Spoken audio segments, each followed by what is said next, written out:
तुम क्या कर रहे हो? हाँ जी, जहाँ तुम्हारा यादगार वहाँ तुम क्या कर रहे हो? तो मुरली का पॉइंट हो बताओ, नहीं मालूम तो मत बोलो। हाँ, जहाँ तुम्हारा यादगार वहाँ तुम तपस्या कर रहे हो। माउंट आबू का यादगार बताया कौन कौन सा? देलगढ़ मंदिर और गुरु शिखर और अचल। जहाँ तुम बैठे हो वहाँ तुम्हारा यादगार है। बस इतना ही है। और मुरली में कहाँ कहाँ होगा? ये तो माउंट आबू में बैठे थे। माउंट आबू को क्या बनना था भविष्य में? Light house. माउंट आबू भी नहीं रहेगा, मुरली में आया। जब माउंट आबू भी नहीं रहेगा, इसका मतलब वहाँ से नई सृष्टि की शुरुआत तो नहीं होनी है। इसलिए मुरली में बोल दिया ना, आगे चल के माउंट आबू भी नहीं रहेगा। तो लाइट हाउस बनना था पूरे संसार में। वहाँ से लाइट फैलनी थी, प्रकाश फैला, पूरे वर्ल्ड में भगवान का मैसेज गया। लेकिन मुरली में अमरनाथ का यादगार भी आया और है ना, गुरुनाथ का यादगार मुरली में। और तुमको कहाँ भेज देंगे अभी मुरली के हिसाब से? तुम्हारे लिए क्या तैयार कर रहे हैं? कौन से लोक में जाओगे? अमर लोक। उसका यादगार कौन सा है? अमरनाथ। कहाँ है? हिमालय। हिम्मत था तरफ। जब तुम्हारी कर्म इंद्रियाँ एकदम शांत हो जाएं, जब तुम 20 रूप अवस्था में टिक जाते हो, निसंकल्प हो जाते हो, तुम्हारी कर्म इंद्रियाँ कैसी हो जाती हैं? एकदम शांत। तब जाकर तुमको अमर भव, दुनिया की कोई ताकत नहीं है कि तुम्हारे शरीर को चुबा सके। नहीं तो प्रकृति का ऐसा प्रकोप आने वाला है, वो सब समझो हार्ट फेल ही समझो। जो टेम्परेचर देख के न्यूज़ में, और तभी उनका टेम्परेचर शुरू हो जाता है। ये ब्राह्मण है ही नहीं। न्यूज़ में सुना 48, बस मन समझो 48। नहीं तो जब 47, 48 हो, शेड के नीचे जाके बैठ जाओ। अगर तुम बाबा के बच्चे हो, वहाँ शीतलता का अनुभव करो। और मरना नहीं है तो शीतलता का अनुभव करो वहाँ बैठ के। भगवान का बच्चा हूँ, प्रकृति जीत बनने आया हूँ। कोई मासी का घर है क्या? अरे अमर भव के वरदानी बनना, एसी के बिना नींद ना तुमको आए। पंखा भी तुमको दें तो भी छटपटा दो, घबराहट, मर जाऊंगा मैं। मरो ना जाके। ढेर लाखों ब्रह्मा कुमार कुमारी हैं जो इंतज़ार कर रहे हैं मृत्यु की। तो तुम क्या करती थी? प्रैक्टिकल बनोगे, हवा में बनो। हवा में भी होते हैं प्रकृति जीत। हवा में कौन होते हैं प्रकृति जीत? ब्रह्मा बाबा हवा में प्रकृति जीत हैं। जितने भी ये सोल हैं तुम्हारे सहयोगी, सब प्रकृति जीत हैं। फिजिकल शरीर है इनके पास, लेकिन तुम्हारी हिम्मत के आधार से इतने सुंदर चमत्कार होने वाले हैं कि तुम यकीन ना कर सको कि ऐसा तुम्हें था ही नहीं। ऐसी तो मेरी कैपेसिटी ही नहीं थी। ये कैसे संभव हो रहा है? सोचो। उन आत्माओं को इतना सुंदर सहयोग तुमको मिलने वाला है। बाबा एक बार जरूर कहते हैं, हिम्मत रख बच्चे, तैयारी तुमको करनी पड़ेगी।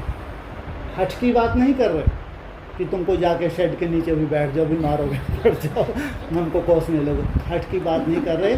लेकिन प्रकृति कैसी भी हो, तुमको अपना बैलेंस ज़रूर बनाना चाहिए। थोड़ा थोड़ा भी, कम से कम प्रकृति को जीतने की कोशिश तो करो, हट नहीं। लेकिन अपनी कैपेसिटी को बढ़ाओ। तो जहाँ थे आज भी वहाँ हो, 10 साल बाद भी वहाँ रहोगे तो क्या करोगे तुम भाई? हट नहीं बोल रहे। हट भगवान ने कहीं सिखाया भी नहीं। लेकिन आज से तुम 10-15 साल जब पहले थे, आज भी वहीं हो, 37 में वहीं हो, बीच में झटका आने वाला हो गया तुम्हारा काम। क्या लाइट मिलेगी क्या? कहीं बोला भगवान ने? कभी मिलने वाली है क्या भविष्य में लाइट? सबसे पहले उन्हीं की लाइट गोल होने वाली है जिनको लाइट चाहिए, और उनको हमेशा लाइट मिलेगी जिनको लाइट चाहिए नहीं। अपना अपना नसीब है। हमारे लिए तो इतनी सुंदर साइंस तैयारी करी, क्या बादलों का भी कोई ज़रूरत नहीं। बादल कितने भी हो तो भी तुमको सन क्या देगा? लाइट देगा। ऐसी व्यवस्था हो रही है साइंसदानी में कि बादल भी ना रोक सके, डायरेक्ट तुमको सूर्य का करंट मिलेगा। और तुमको नहीं चाहिए, तुमको मिलेगा, तुम्हारे नसीब में है। जिनको चाहिए उनको नहीं मिलेगा, ये जाना है। तुम्हारा जाएगा कौन सा है जी? माना नहीं, जहाँ मृत्यु है ही नहीं। तुम्हारी दुनिया में किसी की मृत्यु होती ही नहीं। कितनी सुंदर दुनिया है, तो कहाँ है वो दुनिया? कहाँ है जी? प्रैक्टिकल में तो कहाँ है? यहीं यहीं ये जितने भी शहर हैं ये नर्क बन गए, जितने पूरी तरह नर्क। और इनमें जीना पड़ेगा, इन नर्कों में जीना पड़ेगा। पूरा वर्ल्ड नर्क बनेगा और उस नर्क में जीना पड़ेगा। और कहाँ तुम्हारी दुनिया? इस नर्क में होगी। जब माउंट आबू भी नहीं रहेगा तो फिर ये नर्क रहेगा। निश्चित रूप से कोई ऐसा स्थान है जो अविनाशी था, अविनाशी है और अविनाशी रहेगा। उसी के यादगार होता है। कौन सा यादगार होता है? अमरनाथ और बद्रीनाथ का भी बताया। और मुरलियों में नदियों को और पहाड़ों को अविनाशी बताया। किसी भी चीज़ को अविनाशी मुरली में नहीं बताया। ये चक्कर तुम्हारा घूमता रहता है, लेकिन कुछ भी अविनाशी नहीं है। लेकिन पहाड़ और नदी अविनाशी। और कहाँ भगवान तुम्हारे इतनी सुंदर व्यवस्था कर रहे हैं, और कहाँ तुम अपनी व्यवस्था करो। जो तुम अपनी व्यवस्था कर रहे हो ये रहेगी। जिनको लगता है 3-4 साल है हमको बहुत सुंदर मेहनत करने के लिए, उनको यहाँ तक का टारगेट है उनका कि इस टारगेट में अब कम से कम प्रकृति के कैसा बनाना है। प्रकृति की हटनी, बार बार मेरी बात को समझो, जाके शेड के नीचे मत बैठ जाना। लेकिन हिम्मत रख बच्चे, मदद दे पा। और कोई असर तुम्हारे मन के ऊपर नहीं होता, तुम्हारे शरीर के ऊपर फिजिकली असर हो नहीं सकता। ये चैलेंज मैं कर सकता हूँ। अगर तुम्हारा मन स्वीकार नहीं करता तो ये तुम्हारे 5 तत्व नहीं प्रभावित होंगे। भैया थोड़ा सा तो समझदार बनो। क्यों अपना नुकसान कर रहे हो? मन की कमजोरी है, शरीर की नहीं। शरीर तुम्हारा प्रभावित होता ही रहेगा, दूसरों को भी सिखाओगे जब तक तुम्हारा मन कमजोर। और मन में विस्फोट होने हैं। साइंस मन को शक्तिशाली नहीं बना सकती, तुम्हारे शरीर को शक्तिशाली बना सकती है, मन को नहीं बना सकती। और भगवान क्या करने आए? शरीर को शक्तिशाली नहीं, तुम्हारे मन को शक्तिशाली बनाना। तुम्हारा मन अगर शक्तिशाली हो गया तो यह तुम्हारा शरीर वज्र का बनने वाला है। तो यकीन नहीं करेगा, लेकिन बहुत बड़ी सच्चाई है। ये है राजी। अगर हमको अविनाशी बनना है, अगर सृष्टि की शुरुआत किन्हीं आत्माओं से होनी है, तो सोचो उनका मन कितना पावरफुल बनने वाला है। पूरा खेल ही है मन और बुद्धि का। मन और बुद्धि, मन आत्मा, पूरा खेल मन और बुद्धि का। शरीर का कोई खेल है ही नहीं। शरीर तो केवल मात्र एक साधन है, साधना करने के लिए मात्र एक साधन है। हाँ, शरीर चाहिए, क्योंकि शरीर के बिना साधना नहीं हो सकती। मात्र साधन मुख्य है हमारी मन और बुद्धि, जिसको तुमको बहुत सुंदर स्ट्रॉन्ग करना है। जहाँ तुम्हारा यादगार, वहाँ तुम क्या कर रहे हो? कहाँ यादगार तुम्हारा? अमर। तो कहाँ भेज देते हैं बाबा? अमर लोक। ऐसा लोक जहाँ किसी की मृत्यु होती है। संसार में ऐसा कोई लोक बना है किसकी मृत्यु? सतयुग में भी मृत्यु शब्द नहीं होगा, लेकिन कपड़ा बदली तो करोगे। और यहाँ हम मृत्यु लोक में उसको मृत्यु कह रहे हैं। वहाँ अच्छी भाषा में क्या कहोगे? तुम कपड़ा बदली करोगे। बात एक ही है, अलग अलग है। अगर मोटी दृष्टि से देखेंगे तो एक ही बात है, लेकिन बहुत अंतर है। कहाँ कपड़ा बदली करना, तो उनको तो ये कपड़ा कोई बोझ ही नहीं है। एक कपड़ा गया, दूसरा सामने रखा हुआ। तो कहाँ मृत्यु शब्द एक भय हमेशा ही बना हुआ है। कभी मृत्यु, कभी सब कुछ छूट जाएगा। इतना पसारा, इतना कुछ विस्तार किया, और जिस दिन ये हवा निकल गई उस दिन हो गया काम। अब कहाँ जाना है, आगे किसके यहाँ जन्म लेना है, कुछ नहीं मालूम। केवल संस्कार तुम्हारी प्रॉपर्टी है जो तुम्हारे पास है, कुछ नहीं। कहने वालों ने कह दिया खाली हाथ आए थे, खाली हाथ जाने, लेकिन समझ कहाँ पाते हैं। उनको भर्तु होके जाना चाहते हैं। भर्तु तुम जाते हो, तुम कैसे जाते हो, एकदम भरपूर होके जाते हो, क्योंकि तुम्हारी आत्मा में जो संस्कार भर रहे हो ये अविनाशी संस्कार। घूमना फिरना भूत होता था, भूत बनने जा रहे हो। या यहाँ तुम्हारा यादगार वो खींचता है, आगे चल के तुम्हारा यादगार तुमको खींचेगा। तुम्हारे वाइब्रेशन का उसके साथ बहुत गहरा संबंध है। कुछ ऐसे स्थान है जिनको बहुत गहरा संबंध है तुम्हारे साथ, वो तुमको खींचते हैं और खींचेंगे।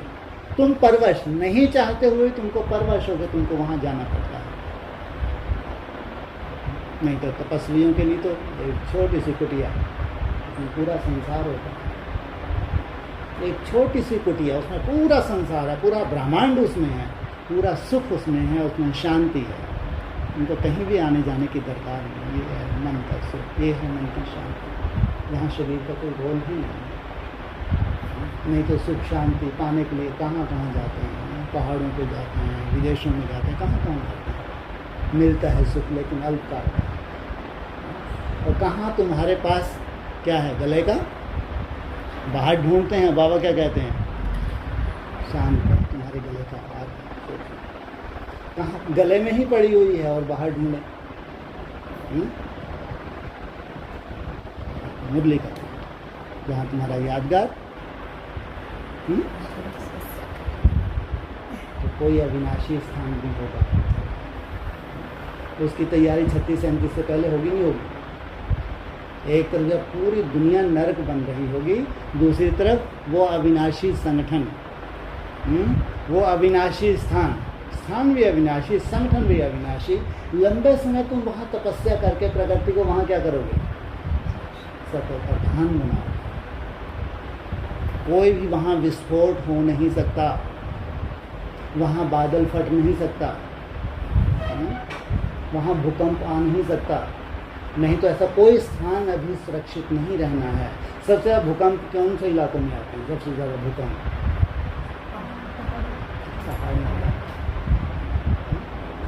सुनामी, समुद्र, आंधी तूफान तो चलते जाते। कोई स्थान सुरक्षित नहीं है पूरे विश्व में। लेकिन भगवान को जो भविष्य की रूपरेखा बना रखी है या बनाने जा रहा है या बनाएगा, जहाँ सृष्टि की ही शुरुआत होनी है, वो निश्चित रूप से अविनाशी है। यहाँ कोई प्रकृति प्रकोप उपद्रव नहीं मचा सकता, मचा ही नहीं सकता। तो कुछ समय पहले ब्राह्मण आत्माएं क्या करती होंगी वहाँ पे, वायुमंडल को बनाती हैं। इसलिए तुम अपने ही योग बल से वायुमंडल को बनाते हो कि वहाँ से नई सृष्टि की शुरुआत होती है। वही तुम्हारा यादगार, अमरनाथ का यादगार तुम्हारा हो गया। और दूसरा कौन सा मंदिर बोला, बद्रीनाथ, वहाँ क्या यादगार है, गल मरे या इसी शरीर से गए। कहते हैं वहाँ पांडवों का यादगार है। या पांडव स्वर्ग जा रहे थे तो एक एक करके पांडव शरीर छोड़ते गए, और युधिष्ठिर इसी शरीर से स्वर्ग गए। ये भी ब्रह्मा कुमार कुमारी हैं, तैयार बैठी हैं क्या शरीर छोड़ना, क्योंकि उसके बाद हमको कहाँ जाना है, स्वर्ग। लेकिन कोई आत्माएं थोड़ी सी ऐसी ज़रूर निकलती हैं जो इतनी निश्चय बुद्धि होती हैं कि नहीं, हमको शरीर नहीं छोड़ना, हमको इसी शरीर से स्वर्ग मिलता है। यादगार कहाँ कैसे तो पुरुषार्थ में बैठते हैं या खड़े रहते हैं सदा। तुम्हारा यादगार कहाँ है, खड़ा डंडा। और खड़ा डंडा मुरली में बोला, ऐसे है नहीं खड़ा डंडा, हाँ यादगार डंडा।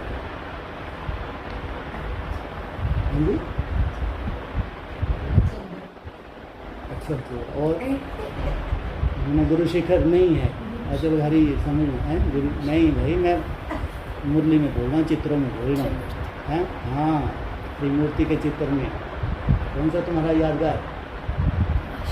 क्यों उसको बेचारे को बिठा नहीं सकते थे क्या? जब दो मूर्तियों को बिठा रखा है तो तीसरी मूर्ति है, उसके टांगे वांगे बेचारे की क्या दिक्कत थी क्या? हैं? नहीं बिठा सकते थे। जचता कैसे? तीनों को बिठाया हुआ जचता है या एक को खड़ा करके जच रहा है? अपने को जच रहा है, वैष्णव संप्रदाय को जच रहा है, लेकिन दुनिया को नहीं जचेगा। तो जब इनको सीट दिए तो इसको भी बेचारे को बिठा दो ना। ऐसा नहीं कि वहाँ जगह नहीं है ना, थोड़ा सा ऐसा करके। इतना लंबा चौड़ा थोड़ी होगा कि जगह ही नहीं बची।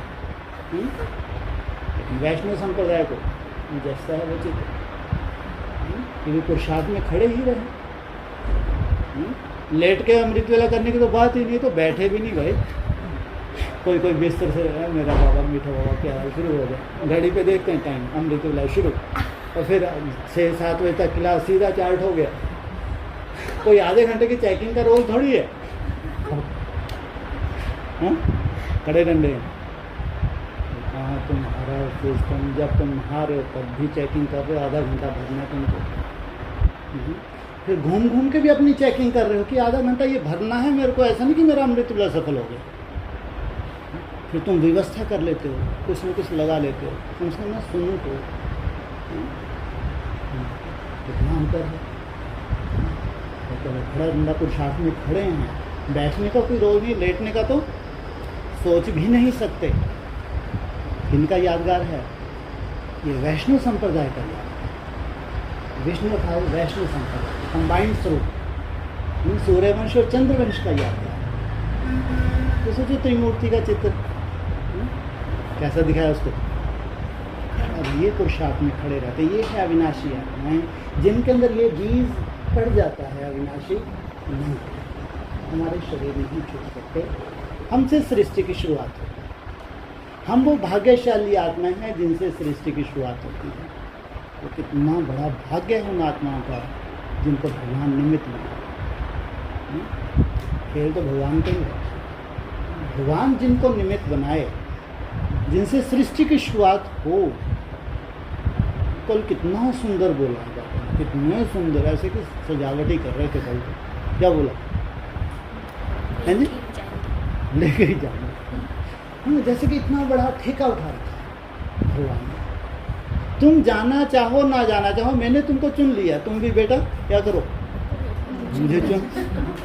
बोलते हैं मैंने तुमको चुन लिया, तुम भी क्या करो।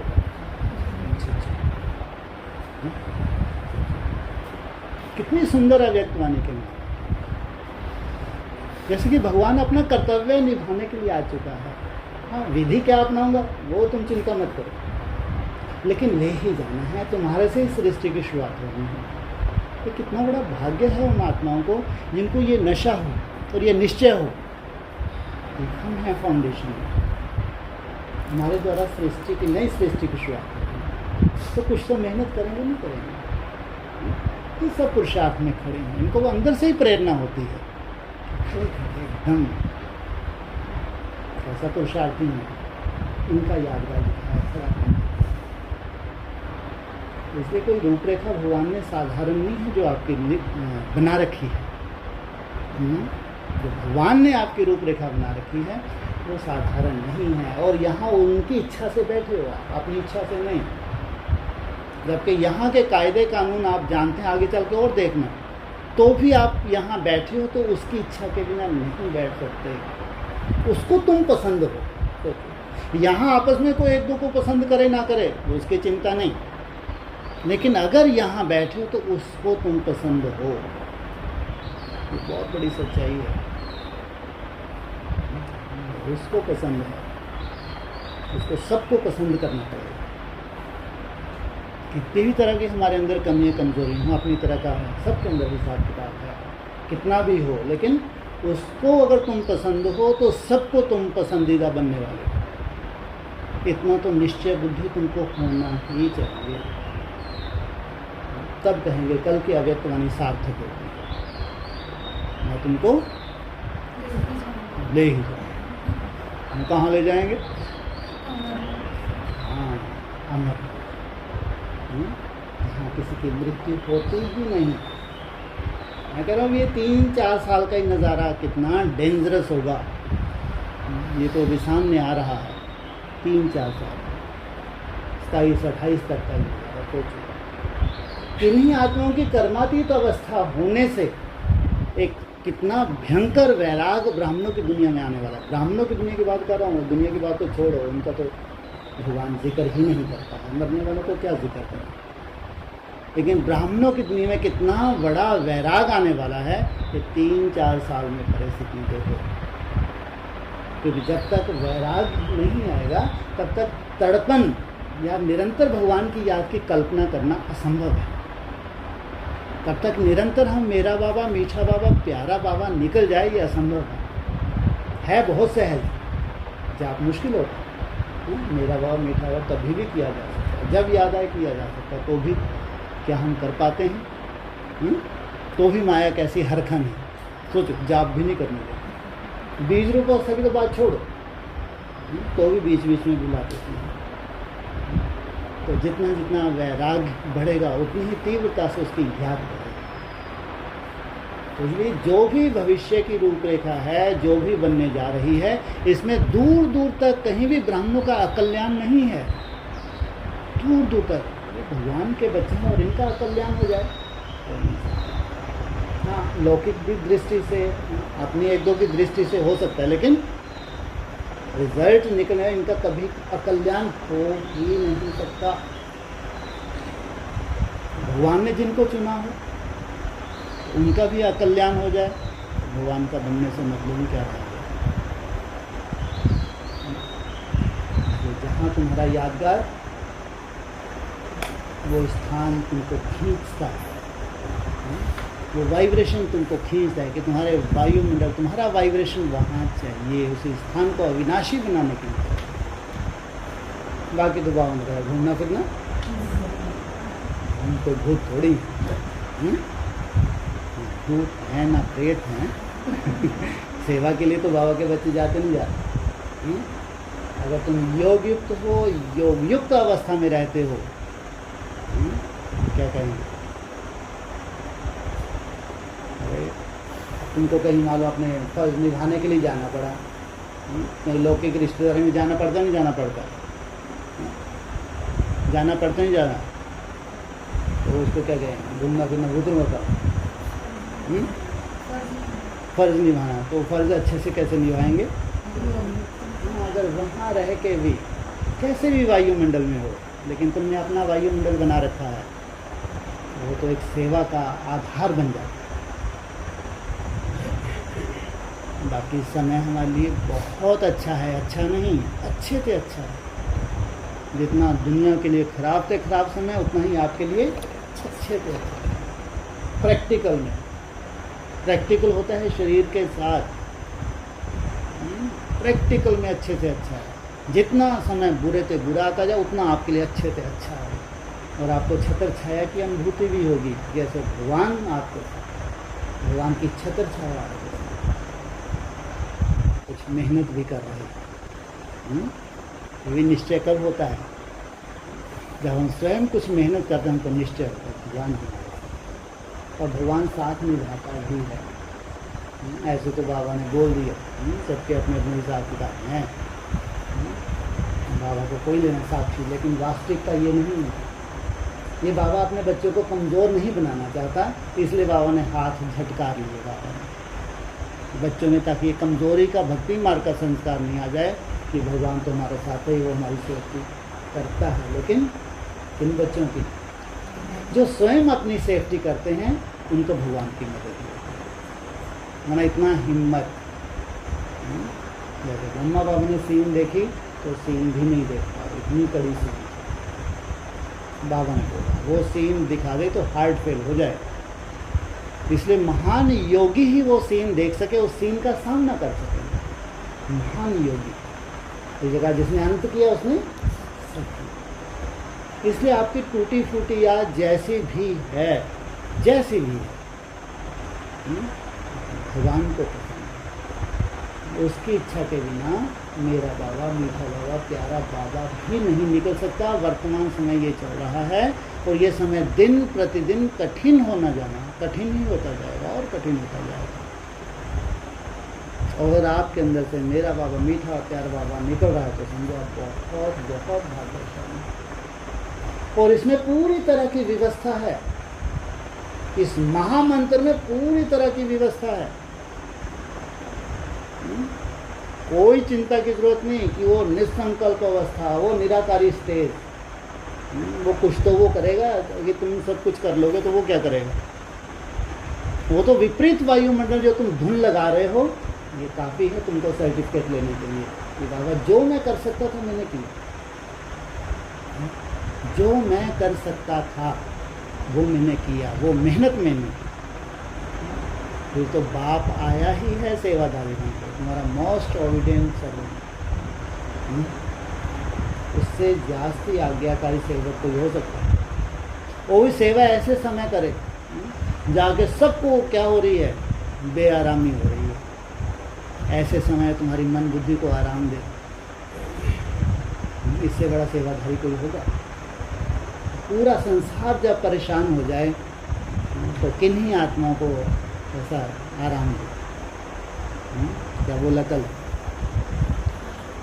आराम किन के लिए आया है? और निराकारी स्टेज में भी गया थे किन के लिए? आजा अब तो छोड़ भी दे। आकाश सिंह जिनको पहचान ही नहीं है उस राम बाप की, तो क्या पुकारेंगे? तो ध्रुव पत्नियों के लिए आता नहीं आता? इनके पार्ट ध्रुव हैं, इनके पार्ट कोई छीन नहीं सकता। ये ऐसी आत्मा हैं, इन्हीं के लिए तपस्या है। वो निराकारी स्टेज बाप की इन्हीं के लिए है, इनके लिए कर्तव्य करने के लिए। तो बहुत बड़ी साइंस है। इसलिए बाप का अपना कर्तव्य है और समय पे कर्तव्य बाप को निभाना है। और तुम्हारा यादगार कौन सा? बार बार रट्टा लगाओ,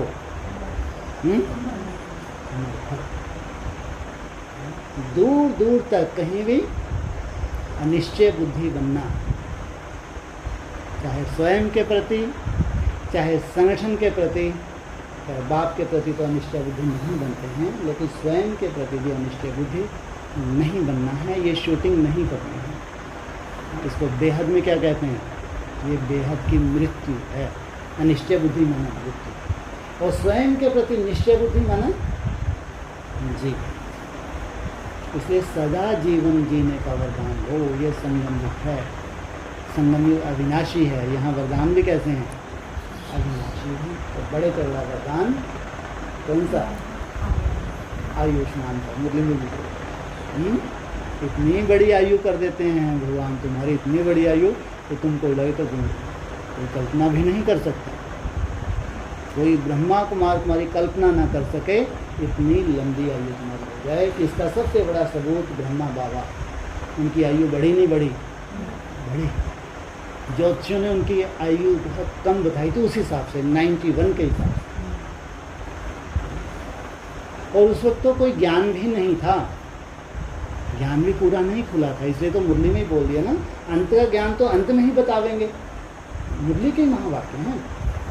जो अंत का ज्ञान होगा, माने जब तुमको अविनाशी बनना होगा तब वो अविनाशी ज्ञान तुम्हारे सामने आएगा। तब तक इसी से काम चला लो। लेकिन जब अविनाशी बनने की घड़ी आएगी तब तुम्हारे लिए वो ज्ञान भी होगा, क्योंकि तुमको अविनाशी बनना है, तुमको नई सृष्टि की शुरुआत करनी है। तुम्हारे लिए वो ड्यू है। कौन सा ज्ञान? जिसके लिए बोला अंत नहीं सुना। इसलिए अंत अभी बहुत दूर है। हे पार्वतियों हैं, अमरनाथ में किसको कथा सुनाई थी? वो कितना वो चतरा, भाग्यशाली चतरानी का मतलब भाग्यशाली। किसने सुन ली? हैं? सुख सुख सुन ली। अमर बना नहीं बना? पहले पहले अमर बना। और फिर जो पार्वती भी तो अमर बनी या नहीं बनी? हाँ, झुटका खा लिया थोड़ी देर के लिए, उसने सुन ली, और जिसने सुन ली वो अमर बन गया। लेकिन ऐसा नहीं कि पार्वती का नंबर ही नहीं लगा। उसके बाद जिसके लिए खास कथा थी उसके लिए नहीं थी, उस सुखदेव मुनि के लिए तो थी ही नहीं, क्योंकि कन्या माताओं को ज्ञान कलश दिया है, पुरुषों को तो दिया ही नहीं, दूर दूर तक नहीं है। लेकिन वो तो चतुर होते हैं, सुन लेते हैं, मालूम है कि अभी बढ़ रहा है, यही आखिरी समय है, हाँ, जल्दी से वरदान लेना ही, वो बात अलग है। बुद्धि की दात जो है, लेकिन सुनाई किनको? पार्वती को। पार्वती को अविनाशी बनाना है। अगर पार्वती अविनाशी नहीं बनी, सृष्टि अविनाशी हो ना सके। वो पार्वती जो सबसे ज़्यादा किसी नीची स्टेज पे भी हो, वो भी अविनाशी बने। पार्वती नंबर 1 है नहीं, है ना? कोई पार्वती हो जो एकदम नीची स्टेज पे हो, उसको भी अविनाशी बनना है। कैसा अविनाशी बनना है? इच्छा मृत्यु का वरदान। तो जब तक उसके अंदर से ना निकले कि नहीं अब तो हो गया, बहुत देर हुई, अब तो ले चलो, उसको करो इच्छा मृत्यु। तुमको तो साक्षात्कार होंगे आगे चल, क्या समय आ गया? आदि में हुआ नहीं हुआ? आदि में भी हुआ, कैसे हुआ? कौन सा पॉइंट है? हाँ, शरीर छोड़ने से पहले सतोप्रधान अवस्था को प्राप्त करो। बोला क्यों? जरूर तुमको पहले साक्षात्कार, शरीर छोड़ने का समय बहुत नज़दीक है। और मृत्यु कैसे हुई थी तुम्हारी? तुमको मालूम ही नहीं पड़ा, शरीर छूट गया। और शरीर छोड़ने में सेवा हुई है। वो 10-15 मिनट का दर्द नहीं था कि घबरा जाएं कि हम तो इतनी मदद भगवान की मिल गई कि चलो 10-15 मिनट में वो पंछी उड़ गया, संभल गया, नष्ट मोह बन के उड़ गया। लेकिन 10-15 मिनट का खेल तो चला, भयंकर खेल था वो। लेकिन ऐसा खेल ही ना हो, मालूम ही ना पड़े, ये भी तो मृत्यु का मुरली में बोला। तो सोचो कितनी सुंदर मृत्यु है तुम्हारी भविष्य की। वो मृत्यु नहीं है, वो तो जैसे तुम चोला बतलाते हो। ये वो भाग्यशाली हैं जिनको कहते हैं बाबा पुरुषार्थ में खड़ी रहती है। ये इनके भाग्य में इतनी सुंदर मृत्यु, जबकि अकाल मृत्यु का भी इतना भयंकर काल का रूप बन जा रहा है। अकाल जहाँ देखेंगे अकाल मृत्यु, जहाँ देखेंगे अकाल मृत्यु, भयंकर। और ऐसे समय में अविनाशी आत्मा, अविनाशी भक्त का वरदान लेते, इच्छा मृत्यु का वरदान लें, कितने भाग्यशाली। इसलिए बहुत बहुत वैज्ञानिक साधारण नहीं है। और इतना निश्चय बुद्धि स्वयं के प्रति होना, याद किया हमें 4 चांद लगते हैं। ऐसे तो जाप करते ही हैं, याद करते ही हैं, लेकिन निश्चय बुद्धि होके, जैसे कल बहुत सुंदर पॉइंट था, शुद्ध चिंतक शुभ चिंतन। कितने साधारण बोल में होता है, लेकिन कितने गहरे होते हैं, कितना गहरा अर्थ हो सकता है। और भविष्य तुम्हारी रूपरेखा, उसी पॉइंट में तुम्हारी रूपरेखा भी तैयार हो जाएगी। अविनाशी बच्चे, कैसे ये बच्चे विनाशी अविनाशी, इतना निश्चय बुद्धि स्वयं को। हम सृष्टि की शुरुआत के निमित्त बनने जा रहे हैं, हमारे से ही नहीं सीखते। जाते जाते छोटा सा समाचार।